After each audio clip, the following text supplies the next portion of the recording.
Amém. Nós vamos passar aí ao Ministério da Palavra. Eu gostaria que você abrisse, por favor, a sua Bíblia comigo. No Evangelho de João, capítulo 20, e nós vamos ler dos versículos 11 até o 18. Evangelho de João, capítulo 20, do versículo 11 até o 18. Esse vai ser o nosso ponto de partida, uma espécie de trilho para a nossa reflexão de hoje. O texto sagrado diz assim: Maria, entretanto, permanecia junto à entrada do túmulo, chorando. Enquanto chorava, abaixou-se e olhou para dentro do túmulo, e viu dois anjos vestidos de branco, sentados onde o corpo de Jesus fora posto, um à cabeceira e outro aos pés. Então eles perguntaram: mulher, por que choras? Ela lhes respondeu: porque levaram o meu Senhor, e não sei onde o puseram. Tendo dito isso, voltou-se para trás e viu Jesus em pé, mas não reconheceu que era Jesus. Perguntou-lhe Jesus: mulher, por que choras? A quem procuras? Ela, supondo ser ele o jardineiro, respondeu: Senhor, se tu o tirastes, dize-me onde o puseste e eu levarei. Disse-lhe Jesus: Maria. Ela, voltando-se, lhe disse em hebraico Rabone, que quer dizer mestre. Recomendou-lhe Jesus: não me detenhas, porque ainda não subi para meu Pai. Mas vai ter com os meus irmãos e dize-lhe: subo para meu Pai e vosso Pai, para meu Deus e vosso Deus. Então saiu Maria Madalena anunciando aos discípulos: viu o Senhor, e contava que ele lhe dissera estas coisas. Bom, esse episódio da ressurreição do Senhor Jesus nos relata um detalhe muito específico, pelo menos aqui o Evangelho de João, sobre essa aparição de Jesus a Maria Madalena e a respeito, muito especificamente, de uma pergunta que é feita a ela duas vezes. Primeiro pelos anjos, que estão no túmulo vazio, e depois pelo próprio Senhor. A pergunta, ela aparece primeiro no versículo 13, mulher, por que choras? Depois, no versículo 15, é novamente repetida, dessa vez não pelos anjos, mas pelo Senhor. Mulher, por que choras? E eu quero explorar essa pergunta na nossa conversa de hoje. Acredito que o propósito da pergunta, especialmente quando você observa a segunda pergunta feita pelo Senhor Jesus, a gente precisa sondar qual o propósito dessa pergunta. Se nos dias em que Jesus exerceu o seu ministério aqui na terra, ele abriu mão de atributos exclusivos da divindade, como onisciência, onipotência, onipresença. Filipenses capítulo 2, começa nos falando ali do versículo 5 até o 8, que Jesus, subsistindo na forma de Deus, não teve o ser igual a Deus como algo a que deveria se prender, mas esvaziou-se de si mesmo. Essa palavra esvaziou-se está dizendo não que a essência, a identidade dele como Deus tenha sido comprometida, mas obviamente ele não se moveu nessa terra como Deus. Nós não vemos em Jesus a manifestação do atributo da onipotência. Atos 10, 38 diz: Deus ungiu a Jesus de Nazaré com o Espírito Santo e poder, o qual andou por toda a parte fazendo bem, curando a todos os oprimidos do diabo. A Bíblia diz porque Deus era com ele. Não diz porque ele era Deus. Precisou ser ungido, Deus era com ele, ele viveu aqui na terra como homem. Prova disso é que ele diz: quem crê em mim fará não apenas as obras que eu faço, mas até mesmo outras maiores. Se ele tivesse feito o que fez como Deus, nós jamais poderíamos fazer sequer o que ele fez, o que dizer coisas maiores. Jesus não manifestou o atributo da onipresença. Ele estava limitado a um corpo, ele é um lugar de cada vez, pregava em uma cidade, uma aldeia, uma vila de cada vez. Jesus também não manifestou onisciência. A Bíblia diz que ele cresceu em sabedoria, em conhecimento diante de Deus e dos homens, então obviamente ele não usou esses atributos. Entretanto, esse episódio do encontro de Jesus com Maria Madalena acontece logo depois da ressurreição. E de acordo com o que Paulo diz lá em Colossenses 2, falando de Cristo, nele habita corporalmente a plenitude da divindade. Se por um instante nós podemos dizer que Jesus abriu mão desses atributos, é inegável que após a sua ressurreição, aliás, a visão de João no Apocalipse a respeito de Jesus confirma isso, que ele não era mais aquele homem, né, aquele simples Galileu andando com eles, mas, obviamente, essa manifestação de tudo aquilo do qual ele temporariamente abre mão lhe é restituído. É esse Jesus ressuscitado que agora está fazendo a pergunta para Maria. Ele não precisa da resposta. Aliás, eu diria que mesmo não fosse o elemento da onisciência, ela seria algo meio óbvio, né? Jesus havia morrido, sido sepultado, ele disse aos seus discípulos que ressuscitariam, eles não conseguiram acreditar, né? Jesus, depois de ressuscitado, lança em rosto a incredulidade do coração deles. A mulher chega, ela se depara com 2 anjos, né, e perguntam para ele, por que você está chorando? A maioria de nós pensaria ou responderia como um bom pentecostal, é para glorificar de pé a igreja, né? Mas ela diz, eu acho que roubaram o corpo, ela não consegue nem pensar ou processar a realidade da ressurreição. Então, é como se ela olhasse para eles e dissesse, vocês não estão dando informação, ela vira para sair e depara-se com o próprio Senhor Jesus, que faz a mesma pergunta. Então é óbvio que ela está chorando, não apenas pela morte do Senhor, mas ela está externando agora uma preocupação. Não basta o fato de ele ter morrido, o corpo desapareceu, alguém roubou.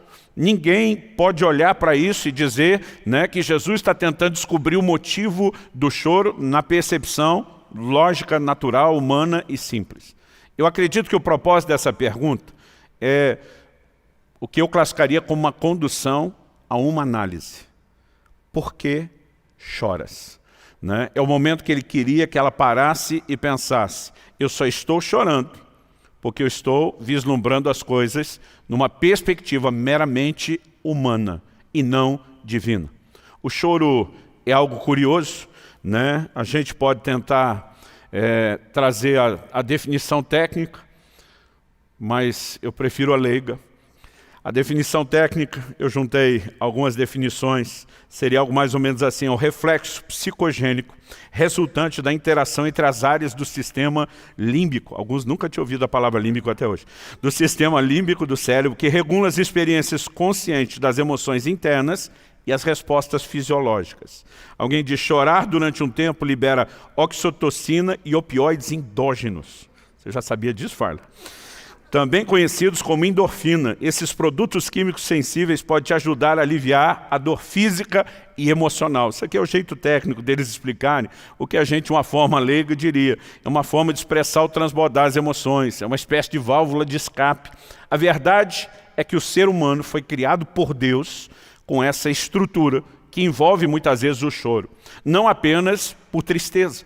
Né? Alguém pode chorar por emoções fortes, raiva, indignação, existe o choro de alegria, né? Nós muitas vezes tentamos mapear, isso nos homens choram menos, as mulheres choram bem mais, isso não é uma crítica, é um elogio, né? E elas muitas vezes, nem elas sabem explicar por que é que elas estão chorando, né? Há muitas possibilidades, mas quase sempre é o transbordar das emoções. Deus nos criou com essa estrutura, essa realidade, eu diria que talvez a maior parte das vezes o choro não tem a ver com boas emoções, né? Seja uma indignação, raiva, injustiça, seja tristeza, seja dor, desespero.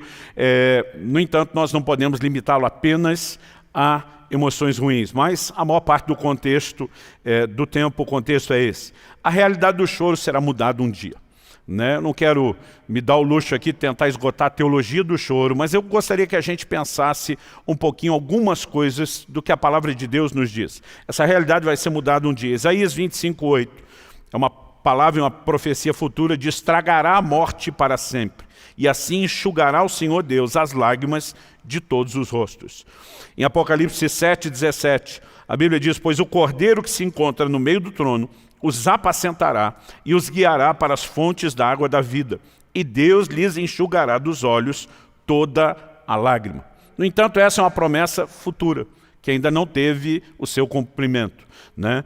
E por não ter se cumprido ainda, nós precisamos reconhecer que nesse tempo, aqui na terra, enquanto aqui estamos, essa realidade não mudou, né? A verdade é que Paulo em Romanos 12:15 diz, alegrai-vos com os que se alegram, e chorai com os que choram. Ele não apenas está dizendo que nós vamos ter gente do nosso meio, na vida cristã, entre os nossos irmãos da família da fé, chorando, mas ele está dizendo assim, como de vez em quando nós vamos lá fazer festa, nos alegrando com quem está alegre, em total solidariedade.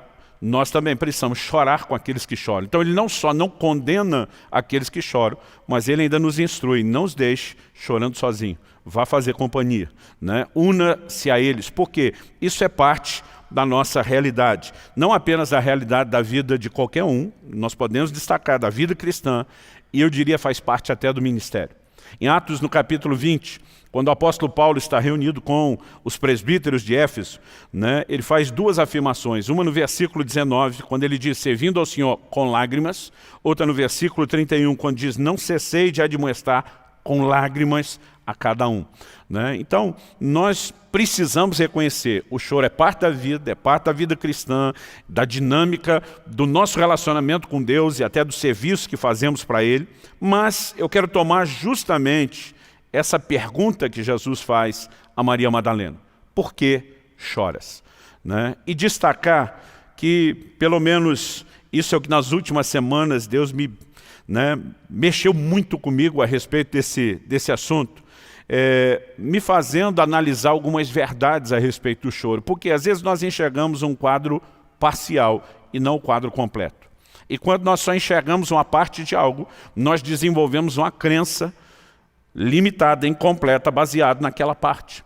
Né? Então, por exemplo, nós vamos encontrar textos na Bíblia, e eu daqui a pouco vou mencionar ele, como segundo o livro de Reis, capítulo 20, verso 5, quando a Bíblia fala de Ezequias, que depois de receber um decreto de morte, vira para a parede, chora, clama ao Senhor, e depois Deus manda o profeta Isaías dizer, eu vi as tuas lágrimas. E aí você pega um versículo como esse e diz, Deus está enxergando as nossas lágrimas. Só que o problema é que às vezes nós criamos toda uma teologia em cima de uma declaração que tem um contexto. Né? Quase como se as lágrimas fossem algo tão poderoso a ponto da gente criar canções que mandam a gente chorar, gemer, né? E a gente passa a valorizar aquele ato em si. No entanto, há momentos onde Deus claramente ignora o choro. E ele faz questão de dizer isso. Malaquias 2,13, ele diz, vocês cobrem o meu altar com choros, com gemidos, com lágrimas. E basicamente, traduzindo uma linguagem mais atual, Deus diz, eu não estou nem aí para vocês, para a oferta que vocês estão oferecendo. Por quê? Porque nós desenvolvemos uma visão errada, como se fosse o poder das lágrimas, e não uma atitude correta, que pode ou não estar presente quando nós choramos. As nossas definições de certo e errado muitas vezes são limitadas apenas a analisar uma ação. E muitas vezes nós deixamos de lado a motivação. Se você perguntar à maioria dos crentes, pregar é certo ou errado? Eu acredito que a maioria de imediato vai dizer, é certo. Mas você pode fazer a coisa certa com a motivação errada. Alguém pode estar fazendo aquilo, né, visando somente seu próprio ego, reconhecimento, né, pode estar cheio de orgulho naquilo que faz, e uma atitude certa, ela passa a ser algo errado, porque não tem as motivações corretas. Então, eu gostaria de tentar analisar, primeiro o contexto do próprio texto, da pergunta de Jesus, que quando questiona ela, por que choras, ele está dando evidência de a razão pela qual você está chorando, né, não é mais o motivo pelo qual você deveria chorar. Por quê? Embora ela não tivesse essa informação, essa perspectiva, ela está chorando um morto que já não está mais morto, ressuscitou. Ela está chorando a suposta perda de um corpo que não se perdeu, ele está ali na frente dela. E Jesus, ao questionar por que choras, ele está tentando abrir os olhos dela para que ela perceba que é uma realidade diferente. Esse é um aspecto que eu quero explorar dentro da nossa questão do choro. Eu definiria ele como choro sem um motivo real. Mas depois eu quero explorar em outros dois pontos.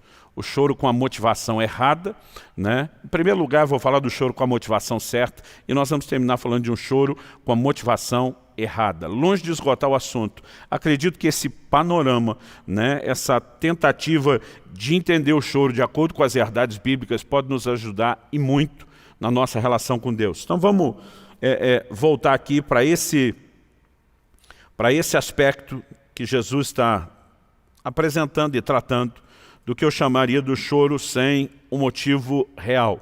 Né? Algo parecido com isso pode ser visto no livro do Apocalipse. Se você quiser acompanhar, eu vou ler Apocalipse 5, de 1 a 6, ou tomar nota. O texto sagrado diz assim, vi na mão direita daquele que estava sentado no trono um livro escrito por dentro e por fora, de todo selado com 7 selos. Vi também um anjo forte que proclamava em grande voz, quem é digno de abrir o livro e de lhe desatar os selos. Ora, nem no céu, nem sobre a terra, nem debaixo da terra, ninguém podia abrir o livro, nem mesmo olhar para ele. E eu chorava muito, porque ninguém foi achado digno de abrir o livro, nem mesmo de olhar para ele. Todavia um dos anciãos, aqui uma referência a um dos 24 anciãos, todavia um dos anciãos me disse, não chores, eis que o leão da tribo de Judá, a raiz de Davi, venceu para abrir o livro e os seus 7 selos. Então vi no meio do trono e dos 4 seres viventes, e entre os anciãos de pé, um cordeiro, como tendo sido morto. Ele tinha 7 chifres, bem como 7 olhos, que são os 7 Espíritos de Deus, enviados por toda a terra. O texto vai nos mostrar, né, que Jesus é aquele que não apenas foi considerado, mas declarado digno de abrir o livro com seus selos. Mas o interessante é que João se depara com uma realidade. Ninguém, nem no céu, nem na terra, nem debaixo da terra, pode abrir o livro. Ele entra em desespero. Talvez por de alguma forma ter entendido que a abertura do livro era algo importante, né? Talvez por alguma explicação que no relato resumido não tenha, nós não sabemos dizer, mas ele está chorando muito. Até que um dos 24 anciãos se dirige a ele para dizer, não chores. Né? E eu gosto que logo depois dessa declaração, a afirmação é, então vi. Em outras palavras, depois da palavra dele, consegui enxergar aquilo que eu não estava enxergando. Então vi um cordeiro. Né? Eu gosto dessa linguagem da Bíblia. Lógico, eu quando criança tinha dificuldade com as questões de literalidade. Eu imaginava literalmente um cordeiro de pé. Né? Não era nem nas 4 patas. Mas essa terminologia do cordeiro aponta para o sacrifício de Cristo. Né? Interessante que, embora ele veja um cordeiro, né, há uma referência a ele como o leão da tribo de Judá. E nesse momento ele tem o entendimento de Cristo. Na tipologia ele vai ver 7 chifres, 7 olhos, quer dizer, isso não é nem um cordeiro comum, que são todos simbólicos, falando, né, da ação dos 7 Espíritos de Deus agindo em toda a terra. A verdade é que ele está diante de uma perspectiva equivocada. Ele está chorando como quem diz, ninguém nunca vai poder abrir esse livro. O ancião diz, calma, essa era a realidade, até que Cristo foi providenciado. Né? E eu gosto dessa expressão, então vi. Né? Há determinados momentos, nós podemos destacar Agar chorando e lamentando no deserto, assim como seu filho, e a Bíblia diz que ela está orando a Deus, e a Bíblia não diz que Deus abriu uma fonte. A Bíblia diz que Deus abriu os olhos dela, e ela viu a fonte. Né? Na verdade, ela estava chorando porque não sabia da fonte, porque não tinha enxergado aquela outra realidade. Então, o quadro dela, a interpretação dela da situação está equivocada. Ela está chorando pela sua perspectiva. Deus abre os olhos dela para mostrar a perspectiva não é essa que você está enxergando. Há momentos na minha e na sua vida onde talvez o questionamento dos céus seja, por que choras? É como se Deus dissesse, o motivo pelo qual você acredita que deve chorar não é bem esse. Há uma outra perspectiva, há uma outra forma de enxergar isso. E eu e você precisamos entender e considerar isso como algo que, à medida que vai se repetindo ao longo da Bíblia, significa que na minha e na sua vida, eu e você podemos também lidar com isso. Né? Essas histórias, esses episódios não estão narrados apenas para que a gente saiba o que aconteceu. Eu gosto de quando Paulo fala aos Coríntios a respeito de detalhes na vida do povo de Israel. Isso inclui o que nós acabamos de mencionar de Agar. Essas coisas lhes aconteciam e foram escritas para advertência nossa, para nosso exemplo de quem são chegados os fins dos tempos. Deus quer nos ajudar a entender algumas coisas. Então nós estamos no meio de uma crise mundial, né? No meio de uma pandemia que ninguém sabe para onde vai, quando muda, como as coisas serão. E obviamente que nós encontramos gente apavorada no meio disso tudo. Alguns estão agindo naquele limite da responsabilidade, de preocupações que deveriam ter. Mas alguns estão adentrando um terreno do pânico que, tendo palavras e promessas de Deus, não deveriam ter. Um nível de medo, de preocupação, de choro e desespero que não deveria ter. Outro dia alguém falou, pastor, eu não sei se eu vou ter o que comer. Falei, esse é o nível de preocupação que você não deveria. E eu não estou falando só o fato de que você está inserido numa família onde nós deveríamos nos ajudar uns aos outros, mas há promessas de Deus. O salmista diz, eu nunca vi o justo desamparado, nem a sua descendência a mendigar o pão. Se você não quiser acreditar nisso, meu querido, é com você. Eu tenho uma palavra de Deus. Essa é a perspectiva de Deus sobre a minha vida e ponto final. Eu me recuso a enxergar qualquer coisa que seja diferente disso. Então, é lógico que a gente olha para Maria, a gente olha para João, e cada um teve uma explicação. Jesus está questionando a ela, por que você está chorando? E se revela ressuscitado e diz, seu motivo de choro não tem a menor necessidade de você continuar acreditando nele. Eu estou te dando agora outro quadro. João, a mesma coisa. Agora, quando eu e você não temos explicação, a pergunta é, será que eu e você podemos ter uma outra perspectiva? Sim, uma das formas de tê-la é pela palavra de Deus. Não há promessa nenhuma na Bíblia dizendo que eu e você não enfrentaríamos dificuldade ou problema, mas há promessas claras dizendo que a gente nunca estaria desamparado. Então, o que eu não entendo é, às vezes, ou você tem aquele super crente de um lado que quer pregar um evangelho onde parece que nunca vai ter problema, isso também não é bíblico, mas parece que o contraponto a isso, em vez de um meio termo, é aqueles que vão para outro extremo e só acreditam no trágico e no pior, e parece que nós estamos nivelados com qualquer ímpio. Meu querido, eu e você temos a presença de Deus, a mão do Senhor à nossa disposição, nós temos promessas e nós precisamos acreditar nisso. Outro dia um falou, não pastor, se eu tiver que confiar nos irmãos, eu estou perdido. Falei, tá mesmo, deveria estar confiando em Deus, porque se não tiver ninguém para te ajudar, Ele ainda é o Deus que pode mandar pão e carne por meio de um corvo lá na janela da sua casa. Então sabe, há momentos onde eu e você estamos chorando por coisas que não precisamos.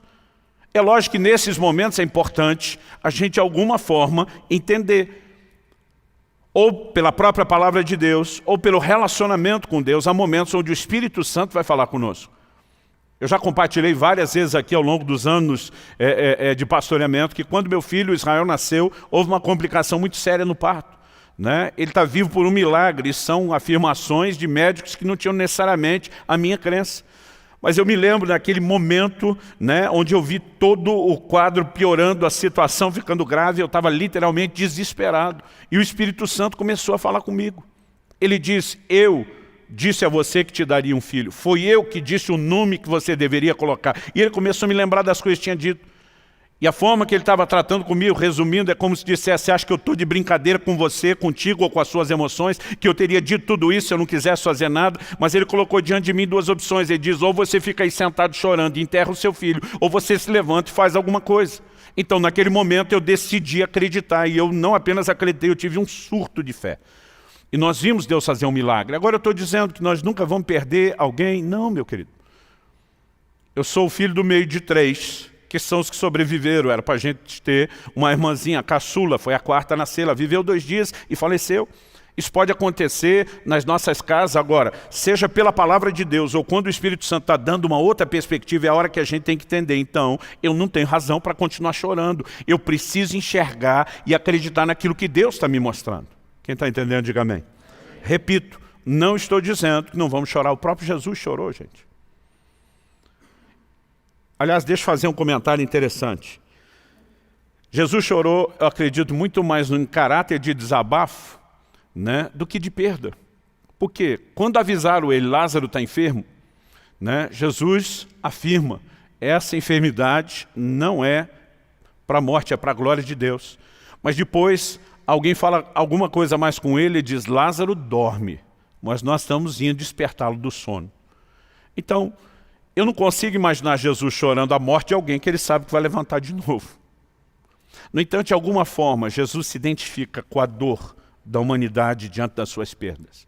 De alguma forma, Jesus entende o quão sério foi a gravidade, os danos e as consequências do pecado, a ponto de ter trazido morte física. Tanto que a obra de Cristo envolve no desfecho pleno da redenção, a ressurreição dos corpos. E Jesus, naquele momento, chorou. Eu e você vamos ter situações que vão nos comover, que vão nos entristecer, que vão nos incomodar. E eu não estou dizendo que a gente não possa. Ouvi uma vez um pregador dizendo que Jesus, mesmo sabendo que ia ressuscitar Lázaro, se reservou o direito de dar uma choradinha antes. Agora, o que eu e você precisamos entender é quando estamos chorando por coisas que não precisaríamos. Quando poderíamos ter uma postura, um posicionamento, né, distinto, diferente, uma atitude de fé. Davi e os seus homens chegam em Ziclag. Em 1 Samuel 30 nós lemos a respeito disso. Descobre que a cidade foi destruída, incendiada. Todas as mulheres e os filhos de todo mundo foram levados cativos pelos amalequitas. A Bíblia diz que eles choraram até não ter mais forças para chorar. Às vezes alguém para de chorar porque foi consolado. Mas a Bíblia está dizendo que eles pararam porque não tinha mais força de continuar chorando. Em algum momento, no entanto, a Bíblia diz que Davi se fortaleceu no Senhor seu Deus. E ele consulta o Senhor. Perseguirei os amalequitas? E Deus responde, sim, vai para cima deles, cai para dentro. Aí ele faz uma segunda pergunta. Eu vou alcançá-los? Estavam com dias de dianteira, numa época que a locomoção era muito limitada. E o Senhor responde, sim, você vai alcançá-los. Davi fez 2 perguntas e Deus deu 3 respostas. A terceira, acredito que ele não estava com coragem de fazer. Deus diz, e tudo você vai recuperar. Em outras palavras, está todo mundo vivo, a realidade é diferente, eu vou restituir, eu vou mudar esse quadro. Então, há momentos onde Deus quer lidar conosco. E isso aconteceu num relacionamento personalizado. É por isso que eu e você precisamos fortalecer e desenvolver o relacionamento com o Espírito Santo. Ouvir Deus, uma resposta de Deus, uma direção de Deus sobre algum assunto não deveria ser privilégio ocasional de poucos. Nós podemos viver nesse lugar. Em segundo lugar, falando dos tipos de choro aqui, eu quero falar daquele choro com a motivação certa. Já falei antes que a questão do certo e errado não se trata apenas do que se faz, mas do como ou do porquê. Então vamos lá. O choro é uma orientação, eu diria até mais do que isso, em alguns momentos é uma ordem, uma ordenança divina.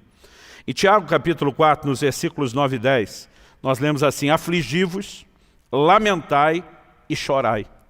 Converta-se o vosso riso em pranto e a vossa alegria em tristeza. Humilhai-vos na presença do Senhor e Ele vos exaltará. A palavra de Deus fala que Deus é aquele que converte a tristeza em alegria, mas aqui Ele está dizendo, eu quero que vocês convertam o riso em pranto e a alegria em tristeza. Deus está dizendo, para de festa e agora vocês vão chorar. Por que Ele está chamando o povo a um ato de aflição, de lamento e de choro? O texto diz, humilhai-vos na presença do Senhor e Ele vos exaltará. Aqui, se você observar o contexto, Deus está falando de pecado. Agora, o choro, e verdade seja dita, é apresentado aqui como um imperativo, chorai, é uma ordem. Então o choro não apenas faz parte da vida cristã, mas em alguns momentos deveria ser algo que a gente considere como não só uma expectativa de Deus, mas uma ordenança de Deus. Houve pecado, nós precisamos chorar e prantear diante de Deus. O choro, eu acredito que ele fala tanto de arrependimento como de humilhação. Pastor, o arrependimento já não está implícito que tem humilhação, sim, mas nem toda humilhação é arrependimento. Então eu vou destacar os 2. Quando arrependidos, estamos lá prostrados, nos humilhando diante do Senhor, a humilhação está junto, mas há momentos de humilhação onde choramos e nós não estamos nos arrependendo, porque o arrependimento envolve a admissão, o reconhecimento de erro, de tropeço ou pecado. Mas eu já chorei diante de Deus por situações que eu não fazia ideia de como lidar com aquilo. Não tinha pecado envolvido.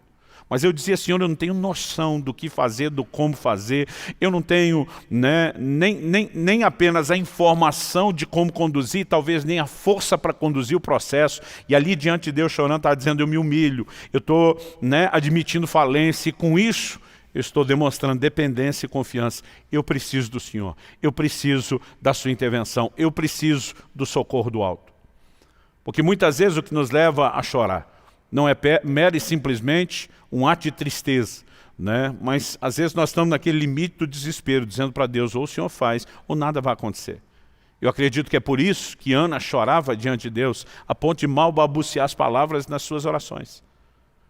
Mas naquele ato de humilhação, o texto é claro, humilhai-vos na presença do Senhor e Ele vos exaltará. Então seja uma restauração que vem depois do arrependimento, seja uma intervenção que vem depois da humilhação, nós podemos dizer que é um choro certo, com a motivação certa, feito da forma certa, que produz resultados. E quer a gente fale de arrependimento, humilhação, os 2 estão refletindo dependência de Deus. Quer a gente fale de fé para intervenção, né? Isso fala de dependência de Deus. Ana está dizendo para Deus, né? Enquanto chorava por um filho, dizendo, abri falência, eu não dou conta, eu não consigo, eu preciso do Senhor. Agora a pergunta é, o choro pode provocar mudanças? Nós vamos encontrar exemplos bíblicos disso. Segundo Reis, capítulo 20, verso 5, eu mencionei anteriormente, Isaías ouve Deus dizer para ele, volta e diz Ezequias, príncipe do meu povo, assim diz o Senhor, o Deus de Davi teu pai, ouvi a tua oração e vi as tuas lágrimas. Deus está dizendo, não chegou aqui só o som da sua voz, eu vi as suas lágrimas. Eis que eu te curarei, ao terceiro dia subirás à casa do Senhor. Então nós temos momentos onde, nesse lugar de choro, nós vamos provocar uma mudança, uma intervenção de Deus nas circunstâncias. A enfermidade foi embora, o decreto de morte de Ezequias foi removido e houve cura. Agora, pastor, isso significa que toda vez que a gente chora diante de Deus, as circunstâncias mudam? Não. E esse é o problema de quando a gente cria aquele quadro parcial incompleto que eu falei. Porque eu já vi gente baseado nesse assunto de que Deus viu as lágrimas, sugerir que toda vez que a gente ora, Deus vai mudar a circunstância. Eu quero te dizer, isso não é verdade. Aliás, eu escolhi o exemplo mais contundente possível para te mostrar que não é verdade. O livro de Hebreus nos fala, no capítulo 5, nos versículos 7 a 9, nos fala a respeito de Jesus.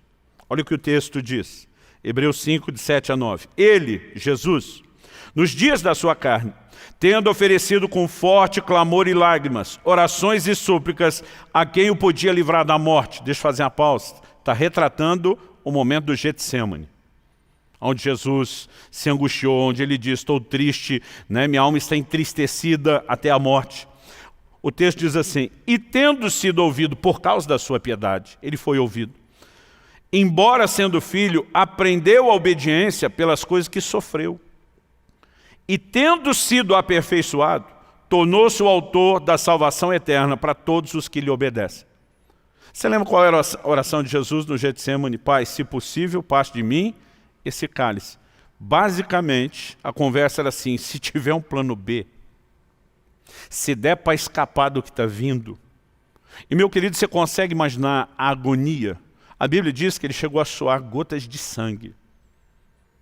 O que ele estava para enfrentar, eu acredito que o que assustava não era o aspecto físico da agonia, que foi extremamente, né, doloroso. Mas você consegue imaginar carregar todos os pecados de todas as pessoas. Se fosse só os meus, se juntasse os seus, se juntasse os do nosso auditório aqui, já era pesado. Mas ele estava assumindo todos os pecados de todos os homens ao longo da história e os que ainda virão em uma única vez. Ele como homem diz, se possível passa de mim esse cálice. No entanto o posicionamento é firme, contudo, seja feita não a minha, mas a sua vontade. E nesse momento, a Bíblia diz que ele foi ouvido pela sua piedade, mas não foi atendido, porque Deus não passou o cálice. O texto diz que ele aprendeu a obediência por aquilo que sofreu. O texto diz que ele foi aperfeiçoado. Alguns têm dificuldade de aceitar isso. Não, ele era Jesus, o Filho de Deus. Pense nele como um homem que precisa amadurecer para o cumprimento do plano e do propósito de Deus nos mínimos detalhes. Então o que eu percebo, quando a gente olha o exemplo anterior de Ezequias, é que há momentos onde o nosso choro faz com que haja mudança nas circunstâncias. Mas o que eu percebo no Getsêmani é que há momentos onde Deus não muda as circunstâncias, mas Ele nos muda. Jesus aprendeu a obediência, Jesus foi aperfeiçoado. Então, eu quero te dizer, o choro certo, com a motivação certa, não é algo perdido. Não é algo desperdiçado. Algo mudará. E se Deus não vai mexer nas circunstâncias, Ele vai mudar a minha, a sua condição, a minha, a sua estrutura, algo vai mudar. Aliás, esses dois exemplos eles precisam ser apresentados juntos. Porque se a gente prega só sobre uma coisa ou só sobre outra, nós não vamos ter a visão completa. Oração na cabeça de alguns crentes é o meio através do qual eu consigo de Deus tudo o que eu quero. Isso é verdade? É, mas não ela toda. Porque se você olha o posicionamento de Ezequias, você vai dizer, o foco é esse. Deus está dizendo, olha, você vai morrer dessa enfermidade, você não vai viver, arruma a tua casa. E naquele momento ele diz, não aceito o que o senhor está falando. A minha vontade é viver, eu quero mais. Ele começa a pleitear a sua vontade. E ele foi atendido por Deus. Então nós não podemos dizer que essa definição de oração, o meio através do qual eu consigo de Deus, que eu quero seja equivocado. Agora, se a gente limitar só a isso, aí bagunçou tudo. Porque o que a gente aprende no outro episódio com Jesus no Getsemane é que a oração também deveria ser o meio através do qual Deus consegue de nós o que Ele quer. Então a oração não é nem só um, nem só outro. E nem sempre será os dois. Em alguns momentos, nós vamos ter um nível de experiência. Em alguns outros momentos, outra experiência. Assim como quando Jesus falou, para ser simples, né, como a pomba e prudente como a serpente. Ele não está falando de você reproduzir no mesmo momento comportamentos tão distintos e antagônicos. Ele está dizendo que tem hora de ser um e tem hora de ser outro. Os dois, dependendo das circunstâncias, podem ter lugar e espaço para a gente. E na caminhada cristã é a mesma coisa. Eu não entendo por que a gente tem aqueles camarada que se move sempre com uma palavra de fé, como se tudo será ouvido e atendido. O caso de Jesus, ele foi ouvido, mas não foi atendido. Agora, Deus sempre vai mudar, se não for a circunstância. Ele nos muda. E nós precisamos acreditar que esse tipo de choro tem resultado. Quem está entendendo, diga amém. Terceiro e último lugar, e aqui a gente encerra, eu destacaria que tem aquele choro com a motivação errada. Eu falei anteriormente, vou repetir, o mesmo Deus que vê as lágrimas, como ele falou para Ezequias, em alguns momentos ele declara ignorá-las. Isso não é contradição. É perspectiva. Há momentos onde o choro merece a atenção de Deus e há momentos onde ele merece ser ignorado. Por quê? Porque a questão que nós estamos falando no mundo espiritual não é o poder da lágrima. A lágrima é parte de um combo que envolve atitudes e posicionamentos da nossa parte.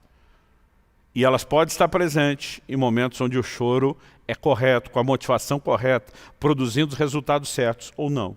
Malaquias capítulo 2, versículo 13. Deus diz, ainda fazeis isso.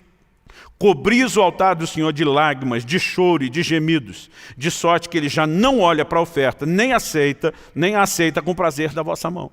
Deus está dizendo, estou nem aí para o choro de vocês. Isso é forte, gente. Nas últimas semanas, Deus começou a falar muito comigo sobre esse assunto.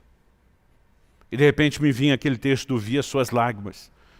E ele começava a fermentar uma série de coisas dentro de mim, onde, puxa, dava até vontade de chorar mais diante de Deus. Mas daqui a pouco ele começava a falar comigo dos textos onde as lágrimas são desprezadas. E eu comecei a ficar em conflito. Falei, Deus, não estou entendendo. O que é que o Senhor está tentando falar? Porque esse negócio aqui empolga, esse outro aqui não. Ele diz, pois é, e os dois são parte da minha revelação bíblica sobre o choro. Eu tenho certeza que esse momento, nesse fim de semana, para nós, não é só um momento de reflexão, de ensino. Para alguns de nós será uma boa orientação para o que está por vir. Mas eu creio que isso é uma palavra de Deus para o nosso rebanho, que inclui você. Eu tenho certeza de estar falando a coisa certa, na hora certa, no lugar certo. O Senhor falou, eu quero que você enxergue o quadro maior e ajude o meu povo a enxergar. Exemplos de quando as lágrimas são ignoradas, além de Malaquias 2,13 que citamos. Acredito que normalmente está dentro de um contexto de remorso versus arrependimento. São duas coisas bem distintas. Em Gênesis, no capítulo 27, no versículo 38, a Bíblia fala acerca de Esaú, depois que ele havia perdido a bênção. Jacó foi abençoado por Isaac, e agora Esaú está lá diante do patriarca, pedindo, mendigando, suplicando uma bênção, e ele diz, eu dei tudo para o seu irmão, não sobrou praticamente nada para você. O texto bíblico diz, Gênesis 27, 38, e levantando Esaú a voz, chorou. Aqui nós temos uma menção do ocorrido. Agora, o Novo Testamento nos dá uma interpretação. Hebreus capítulo 12, versículo 17, está falando de Esaú. Eu vou ler direto o verso 17. O versículo anterior, 16, diz que nenhum de vós seja devasso ou profano, como foi Esaú. Ele está usando Esaú como exemplo. E no verso 17 de Hebreus 12, nós lemos, pois sabeis também que, posteriormente, querendo herdar a bênção, foi rejeitado, pois não achou lugar de arrependimento, embora com lágrimas o tivesse buscado. A Bíblia faz questão de interpretar esse episódio e dizer, teve lágrima? Teve, mas arrependimento não. Então a distinção que eu faria é que aqui houve remorso e não arrependimento. Pastor, qual a distinção de um e de outro? Pedro negou Jesus 3 vezes, se arrependeu, foi restaurado. Um dia alguém me disse, por que não tinha restauração para Judas? E eu respondi, quem foi que disse que não tinha? Não, mas o cara ficou profundamente arrependido, entristecido que fez, a ponto de se matar. Eu falei, minha definição disso é remorso. Não há momento algum onde haja expressão de arrependimento. Porque onde há arrependimento, Deus sempre estende misericórdia e restauração. Qual a diferença entre remorso e arrependimento? E tem muita gente chorando de remorso, não de arrependimento. Eu acredito que o problema é quando o choro lamenta a perda em termos de consequência e não de essência. Pastor, dá um exemplo. O camarada foi flagrado em adultério, a família desabou, perdeu o casamento, criou um problema com os filhos, e ele está chorando porque foi descoberto, e não porque havia quebrado a aliança e mantinha um caso. Eu já vi isso incontáveis vezes. Alguém que quando as consequências do pecado aparecem, ele chora o que ele está perdendo, que é a consequência do erro, mas ele não lamenta o erro. Ele não entende que feriu a Deus, ele não entende que feriu a família, que feriu todo mundo, ou não está nem aí que feriu, não lamenta isso. No entanto, ele olha para o aspecto da perda pessoal e ele começa a lamentar só esse lado, deu ruim. E na Bíblia nós vamos ver esse tipo de comportamento. Por exemplo, quando Saul recebe uma palavra do profeta Samuel sobre ter sido rejeitado por Deus, você não vê momento algum ele demonstrar nenhum sinal de arrependimento, de lamento. Num segundo momento que ele é confrontado pela desobediência e pelo erro, Samuel, depois da palavra, vai virando as costas saindo, ele agarra Samuel e diz, fica aqui comigo, me honra diante do povo. O que ele está dizendo? Deus não está comigo? Ninguém está vendo que Deus não está comigo. E é quase como se ele dissesse, não estou ligando muito para isso, mas se você virar as costas e eles verem, vai ficar ruim para mim. Então, ele não está lamentando a perda da essência. Ele só está lamentando a consequência. Se eles perceberem isso, então minha popularidade cai, o respeito diminui. Tem muita gente chorando diante de Deus, mas não com a motivação correta. E esse tipo de choro, normalmente Deus diz, não estou dando a mínima para isso. Porque o poder nunca esteve nas lágrimas. Se quando a gente procura o Senhor com lágrimas, nós estamos colocando ali todo o coração, então o voltar-se a Ele de todo o coração é que vai produzir resultado e não a lágrima. Mas se quando nós choramos, lamentando só o que perdemos, mas não colocamos o nosso coração na relação com Ele, o contraponto de Saul é Davi. Deus escolheu, trocou um falho por outro falho. Aliás, Davi aprontou umas que nem Saul tinha aprontado. A diferença é a atitude. Olha o Salmo 51, que é um salmo de arrependimento. Depois que Natan confronta Davi pelo seu pecado. E diz no verso 4, contra ti, e contra ti somente eu pequei. Sabe qual é o desespero de Davi depois da consciência do que ele fez? Não retires de mim o teu espírito. Não retires de mim a alegria da tua salvação. Você não vê ele dizendo, por favor, Senhor, que eu como Saul não perca o reino ou o trono. Nesse momento, ele está totalmente desfocado da consequência ali do pecado. Você não vê ele chorando diante de Deus para tentar reverter mera e simplesmente um decreto que envolve as consequências. Ele diante de Deus diz, eu não posso perder o Senhor. Dá para entender a diferença? E muitas vezes eu vejo as pessoas pegar tudo quanto é versículo que acharam ou que interessa, né, sobre choro, jogar num saco, misturar as coisas e tentar tirar uma fórmula. Eu quero te dizer, não há uma fórmula. Na vida cristã, eu e você teremos momentos de choro. Até que nosso Senhor volte e a morte seja definitivamente vencida, eu e você viveremos momentos de luto. Vamos chorar pela perda de gente querida. Vamos enfrentar dificuldades que nos afetam. Agora, há momentos onde o céu está dizendo, por que você está chorando? Essa situação não. Como se Deus dissesse, aquelas outras ali, tudo bem, essa não. Aqui você tem que entender algo. E mesmo naquelas onde deveríamos chorar, um posicionamento correto diante de Deus. Eu sou suspeito que eu sou do time dos chorões, né? Desses estilo Jeremias.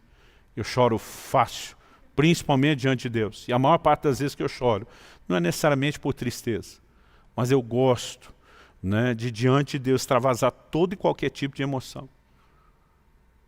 Jeremias é chamado de um profeta chorão. É o único que escreveu um livro chamado Lamentações.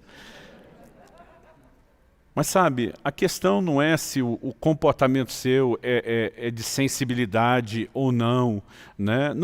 O ponto não é esse. É qual a válvula de escape diante de Deus. Não é só chorar, Senhor, eu estou aqui chorando para tentar liberar endorfina, né? Para brincar com a minha fisiologia e ver se gera um equilíbrio. Não, não, não.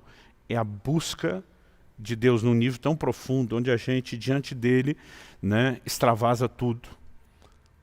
O texto usado hoje aqui, né, na hora das ofertas, fala de alguém que derramou o coração diante de Deus, não só uma oferta.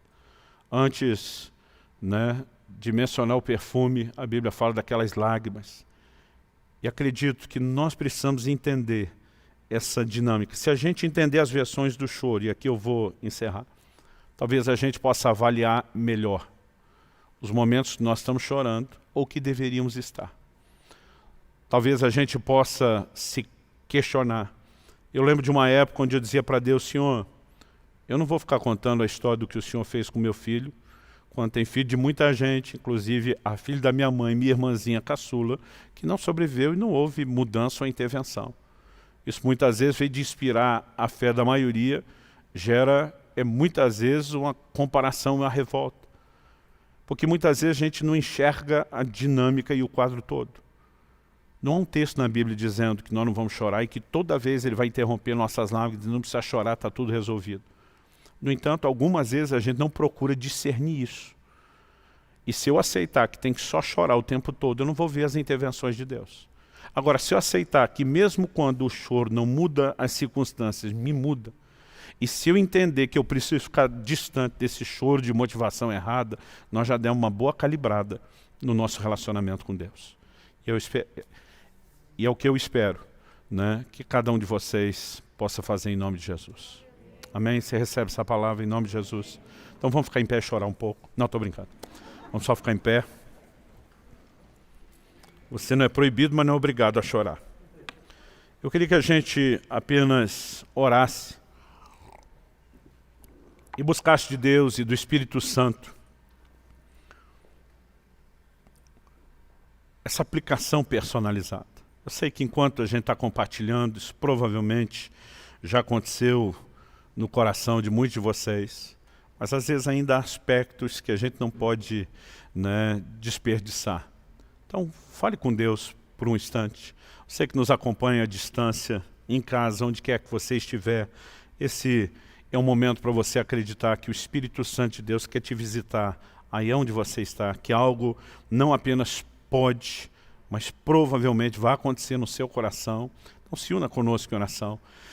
Senhor, nós abrimos nosso coração ao Senhor, não apenas para ouvir aquilo que o Senhor está falando, mas nós suplicamos graça para processar isso, para digerir, para meditar nisso, não apenas dependendo única e exclusivamente da nossa lógica, mas da liderança do Teu Espírito Santo, da aplicação personalizada que só o Senhor pode fazer.